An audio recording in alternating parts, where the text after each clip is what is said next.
রায়গঞ্জ বিধানসভার উপনির্বাচনে আজ সকাল 7টাতেই ভোট প্রদান করলেন রায়গঞ্জের প্রাক্তন বিধায়ক কৃষ্ণ কল্যাণী।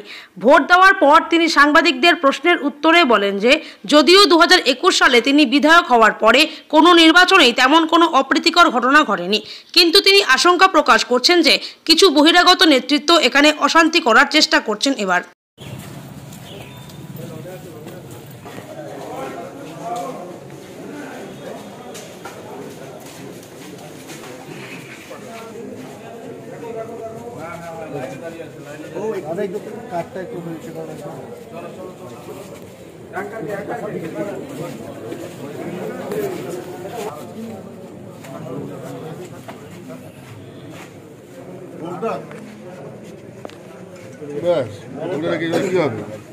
দেখুন, রায়গঞ্জের উপনির্বাচন আমার ভোট রায়গঞ্জ ফাউন্ডেশন হাই স্কুলে বকুলের নিচে নামান একটু ভোট দিয়ে এখন বিভিন্ন বুথে আমি যাব পরিদর্শনের জন্য।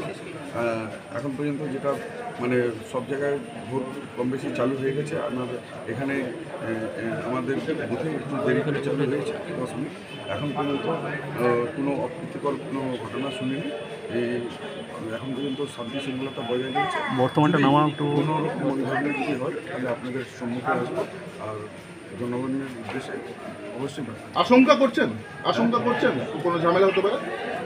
দেখুন, 2021 বিধানসভা থেকে দাঁড়িয়ে বিধায়ক হওয়ার পর 2023-এ যেমন পঞ্চায়েত কোনো গণ্ডগোল সন্ত্রাস হয়নি। এর আগে রায়গঞ্জবাসী রয়েছে কিছু বাইরের নেতা যারা হয়তো এখন বিজেপির হাইকমান্ডে আছে, তারা যখন রায়গঞ্জে এসেছে তখন রায়গঞ্জে অশান্তি হয়েছে, সন্ত্রাস হয়েছে।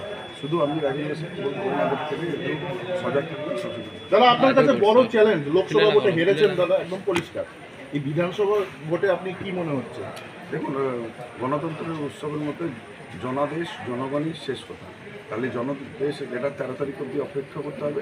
তবে যেই হিসাবে উন্নয়নকে পাথেয় করে যেই হিসাবে এবার প্রচার করা হয়েছে, সাধারণ মানুষ যেই হিসাবে আমাদের সমর্থন দেখিয়েছে আর যেই হিসাবে তারা সাড়া দিয়েছে, তাতে আপনারা দেখবেন এবার বিপুল ব্যবধানে তৃণমূল কংগ্রেস